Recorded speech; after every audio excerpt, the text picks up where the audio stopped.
Свали приложението EcoSmile. Отвори го и натисни "Регистрирай се". Първо въведи мобилния си номер.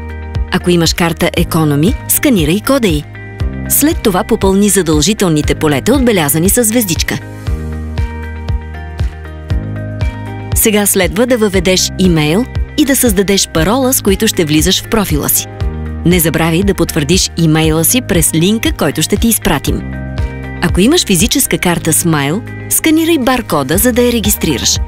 Така ще запазиш натрупаните с нея точки до момента. Ако имаш промокод, въведи го и може да спечелиш точки или награда. Ако искаш да следиш всички промени, новини, промоции и оферти в EcoSmile, маркирай полето "Маркетинг информация". Вече сме накрая. Въведи кода, който получи на SMS, и потвърди профила си. И честито! Сега си част от EcoSmile. Зареждай, пазарувай и трупай точки за усмивки.